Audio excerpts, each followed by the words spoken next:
जिन कार्यकर्ताओं ने जनता के पास जाकर के और समाजवादी पार्टी के पक्ष में लोगों को जोड़ने का काम किया, उन कार्यकर्ता नेताओं से आज मुलाकात थी। क्योंकि करहेल विधानसभा ने अच्छे वोटों से समाजवादी पार्टी को जिताया। जसवंत नगर के बाद अगर किसी विधानसभा ने सबसे अच्छे वोट देकर के जिताया तो वो है करहेल विधानसभा। और केवल अभी लोकसभा में नहीं, इससे पहले भी जब चुनाव था उस समय भी आम चुनाव में बड़े बड़े नेता भारतीय जनता पार्टी के आए थे और बड़ी बड़ी बातें करके गए थे। उसके बाद भी जनता ने समाजवादी पार्टी की मदद की। भारतीय जनता पार्टी बात करने में तो है बहुत आगे, इनकी बड़ी बड़ी बातें हैं, लेकिन जब सच्चाई ज़मीन पर देखते हैं तो शून्य दिखाई देता है।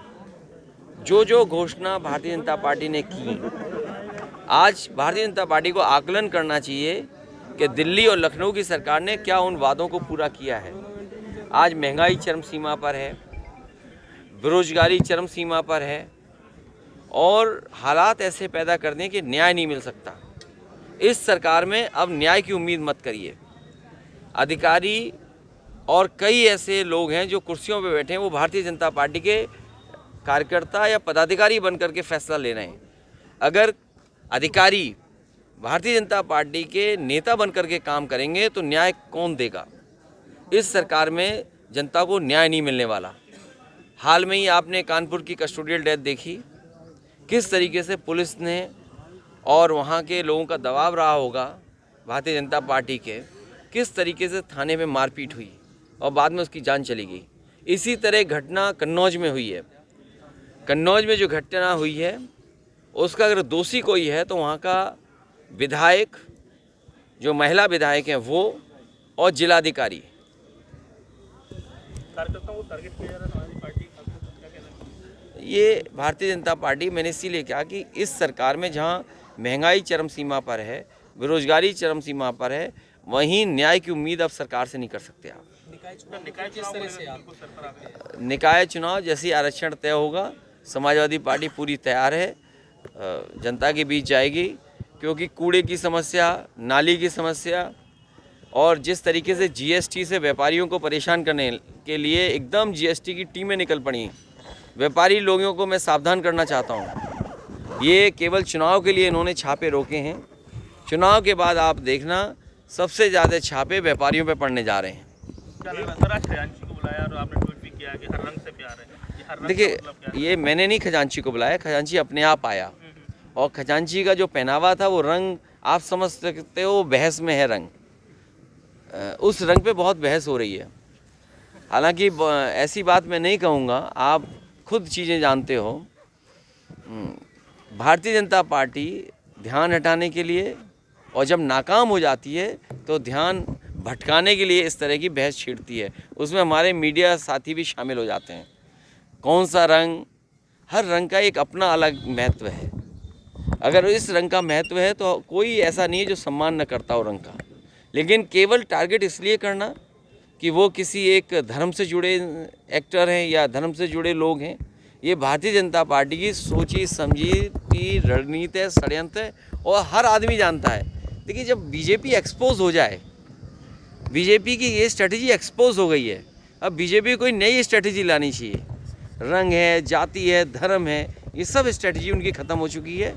जनता निराश हो गई है। जनता चाहती है महंगाई का कोई रास्ता निकले, कैसे महंगाई कम हो, बेरोजगारी कैसे दूर हो और हमारा प्रदेश और देश कैसे आगे बढ़े। ये तमाम लोग विदेश यात्रा पे गए हैं। मुझे उम्मीद है जब ये मंत्री विदेश यात्रा से लौटेंगे तो अपनी रिपोर्ट ये विधानसभा में टेबल करेंगे। पहले आजम साहब, उसके बाद और भी कई विधायक, इरफान सोलंकी को भी टारगेट किया जा रहा है। जितने भी समाजवादी पार्टी के लोग होंगे और जितने भी पत्रकार निष्पक्ष होंगे वो सब टारगेट पे होंगे। लेकिन जिस प्रकार से निवेश हो रहा है उत्तर प्रदेश में, सरकार खूब बड़ा चढ़ाकर प्रचार कर रही है। ग्लोबल समिट फरवरी में, मैंने इसीलिए आपसे कहा कि जितने भी मंत्री और सरकार के लोग गए हैं, ये बुलाने गए हैं लोगों को, उद्योगपतियों को न्योता देने गए हैं, MOU साइन हो रहे हैं। और आप पत्रकार साथी हैं, बुद्धिजीवी हैं, इससे पहले भी कई एक्सरसाइज ऐसी हुई हैं। लखनऊ में कार्यक्रम हुए, दिल्ली में हुए, डिफेंस एक्सपो लगा, बड़े बड़े उद्योगपति बुलाए गए, MOU हुए। मैं ये जानना चाहता हूँ कि जो पहले MOU हुए वो कितने ज़मीन पर उतरे और जो MOU भारत सरकार से हुए वो ज़मीन पर उत्तर प्रदेश में कितने उतरे? 1 डिस्ट्रिक्ट 1 प्रोडक्ट, भाई 1 डिस्ट्रिक्ट 1 प्रोडक्ट कौन चला रहा था? भारतीय जनता पार्टी चला रही थी। भारतीय जनता पार्टी की सरकार ये बताए मैनपुरी की तम्बाकू है, ये 1 प्रोडक्ट है मैनपुरी का, बताओ तम्बाकू के लिए क्या किया इन्होंने? या और बड़े प्रोजेक्ट चल रहे थे उनके लिए क्या किया काम?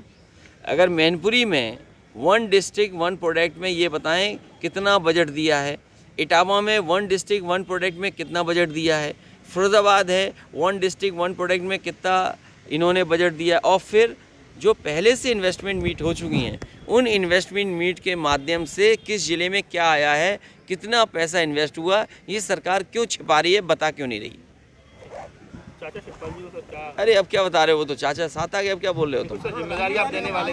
हाँ पूछिए कोई जानकारी वाला इंटेलिजेंट सवाल। अरुण राजभर ने अभी थोड़ी देर पहले ये बोला है कि ओबीसी आरक्षण को 52% किया जाना चाहिए। देखिए आप इस चक्कर मत पड़ो।